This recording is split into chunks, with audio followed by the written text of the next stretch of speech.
Welcome back, the students of class 7. Welcome everyone to our social science e-learning class, and good morning to all.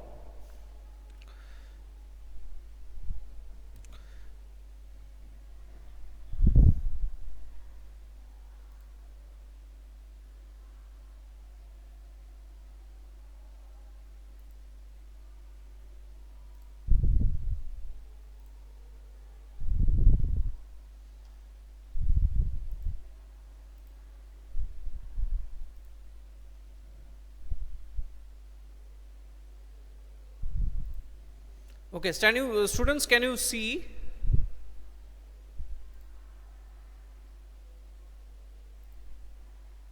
Can you see me, students?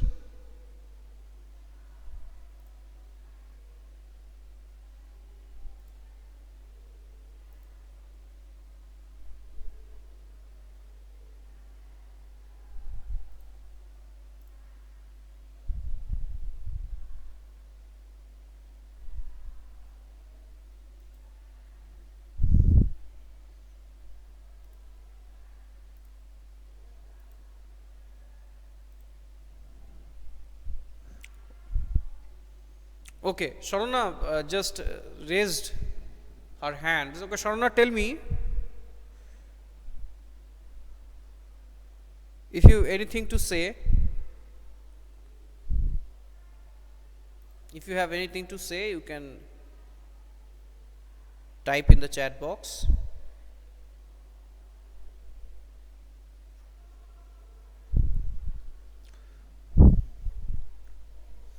Okay, so I think you can see me clearly. So today we are going to discuss another subunit from your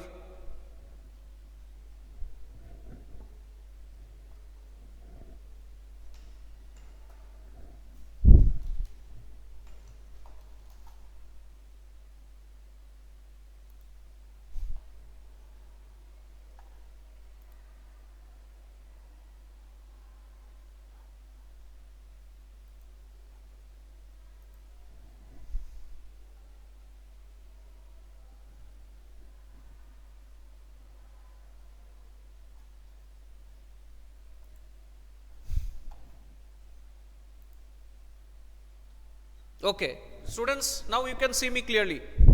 Now everything is okay, I think. Okay.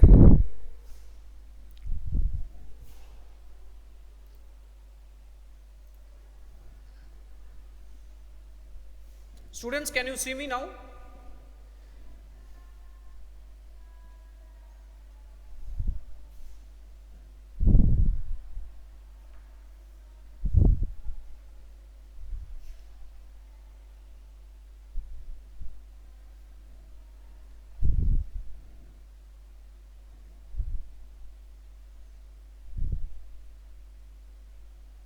Yes, okay. So let's begin today's subunit, and today we are going to discuss about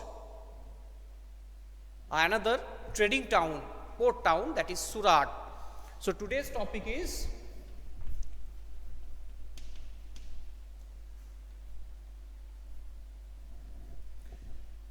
a gateway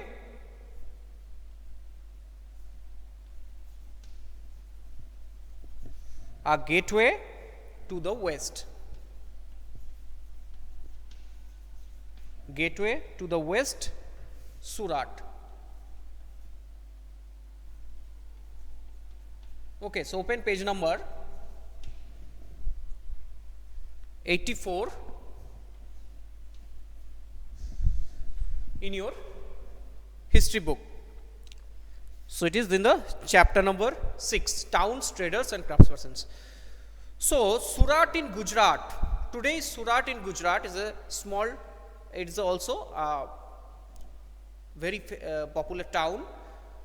But Surat in Gujarat at that time in 15th and 16th century was the emporium of western trade during Mughal period, along with Cambay or Khambat, that is also another important trading port of modern India, and later Ahmedabad. And you know that later Ahmedabad also emerged as a trading center and today also Ahmedabad is a big city in Gujarat. So it is in page number 84. I have already mentioned in the board. So you know at that time that many traders who arrived with their commodities in India, and all the western trade, the trade occurred with the West Asia, means the Iran, Iraq, the Arabian Peninsula, Arabian countries, as well as the West, as well as the East Africa, like Egypt, okay, mainly occurred through the port of Surat. So that's why the port of Surat in western coast of Indian subcontinent is called the gateway to the west, as well as it is also called the gateway for trade with West Asia via the Gulf of Hormuz. So where is Gulf of Hormuz? So I am drawing the map. So this is the Africa, okay, and here this is Egypt, Cairo. This is the Red Sea region.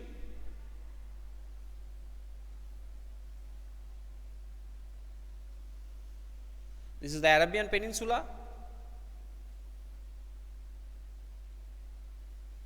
and this is Iran, and here our India. Okay, so this is Surat here. So Surat is situated in a place that through the Western Asia. This is this region to the Gulf of Persia, the trade and commercial activity occurred. So and this region is known as Gulf of Hormuz. Okay, and Aden is an important port situated here, Aden port, and from Surat in this way all trade and commercial activities occurred, as well as it is also known as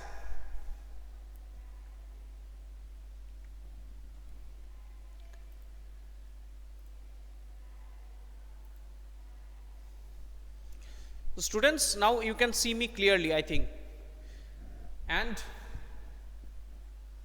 it is also famous for Hajj trade. What is Hajj trade? You know that Hajj is a main duty for all the Muslims all over the world.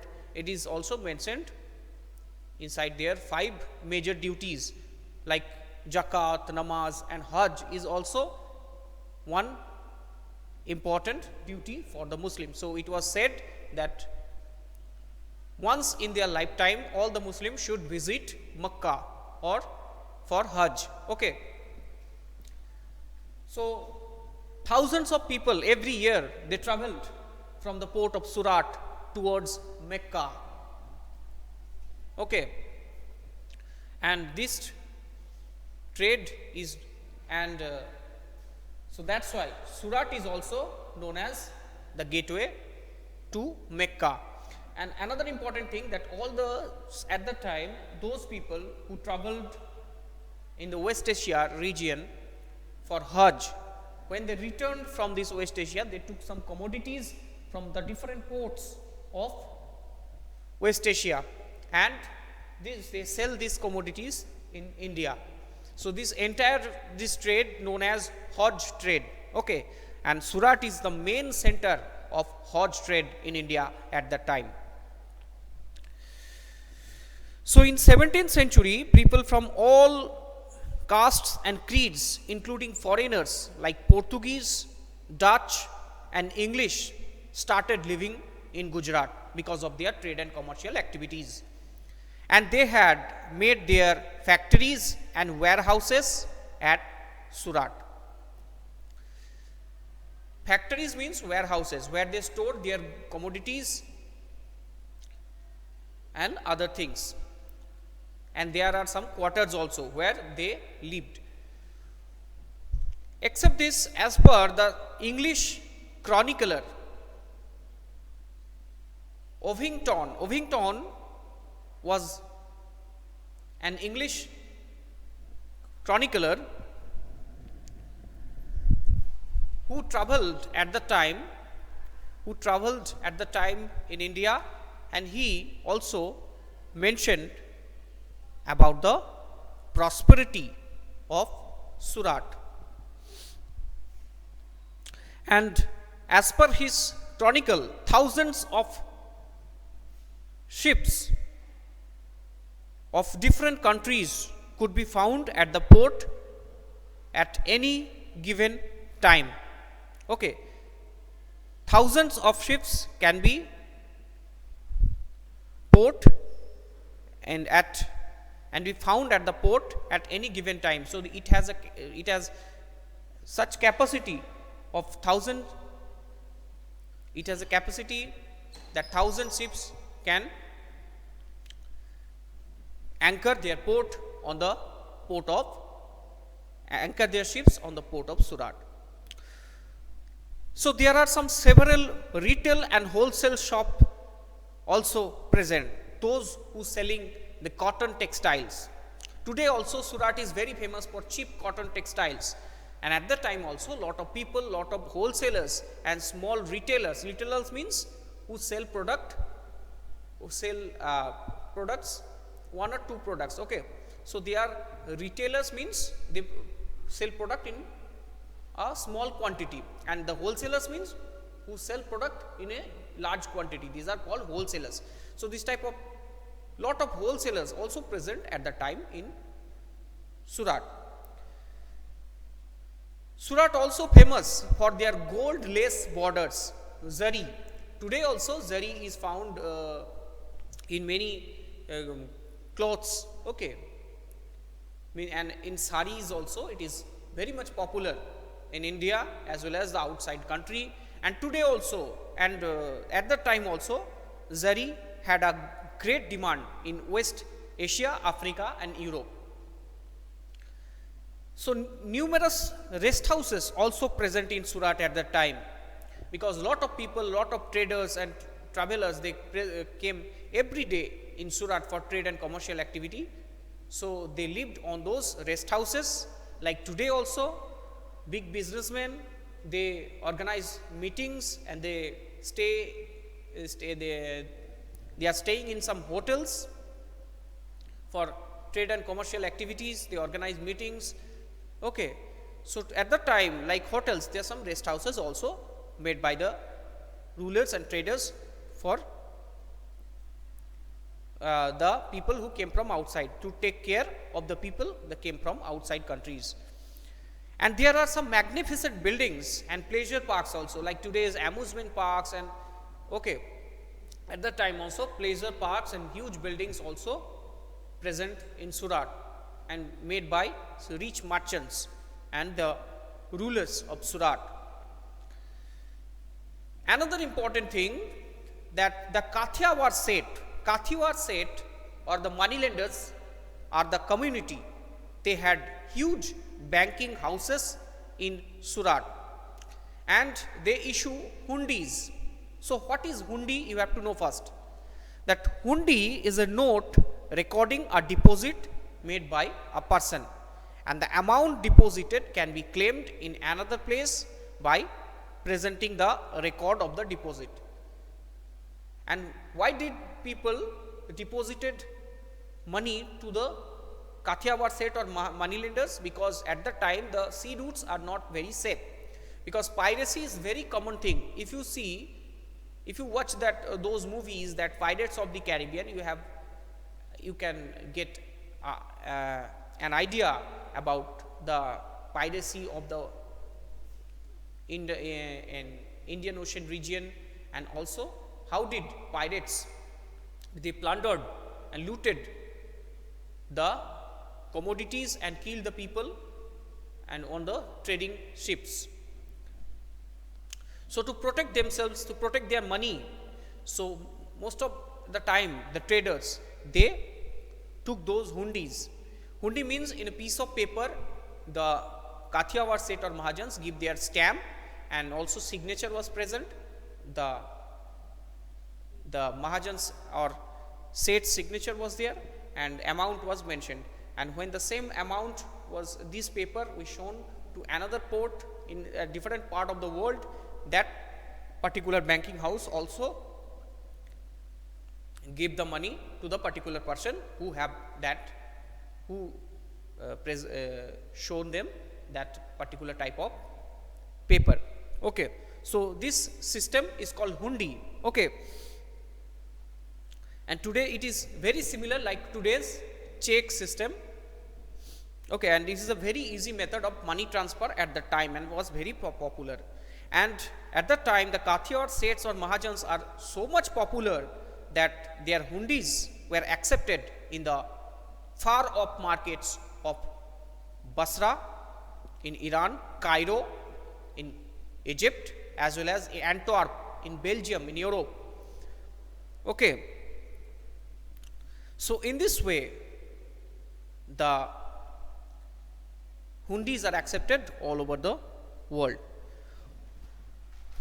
But so students, I hope you have understood these are some reasons of the prosperity of Surat. But by the end of 17th century, the Surat was started declining. The prosperity of the Surat started declining. So what are the reasons behind the downfall of Surat? Number one, after the decline of Mughal Empire, markets and productivity also lost, because Mughal Empire supported with their they protect the city with their army and their good administrators also present. Okay, as well as lot of fund and money also came from all over the states, and the Mughal emperors, they supported the trading activities in Surat. But after the decline of Mughal Empire, due to lack of administrative measures, due to lack of security, the prosperity of the Surat started declining. Number two, the Portuguese started controlling the sea routes. You know that Portuguese, I have already mentioned that the piracy is very common, and the Portuguese, when after the Vasco da Gama, when they arrived in India, so they started piracy, and sometimes they also imposed a tax called kartas in Indian Ocean region, and those who refused to give that tax, they were drowned their ships and plundered their property.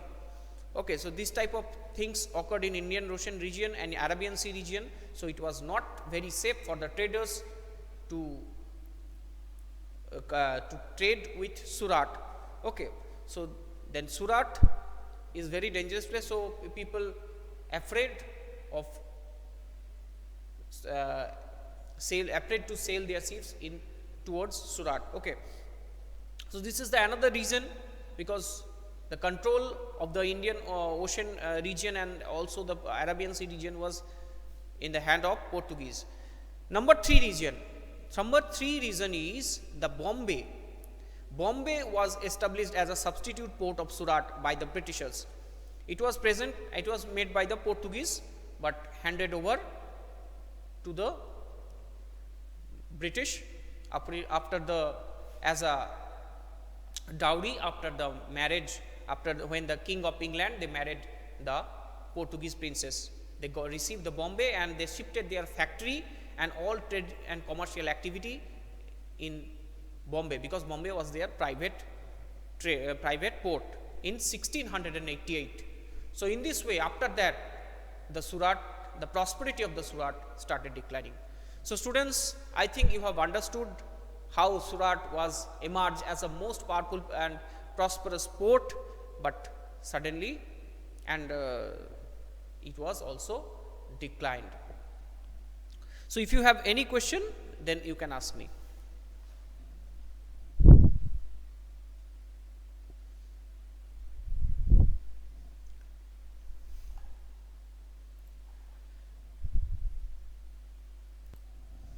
So thank you for watching.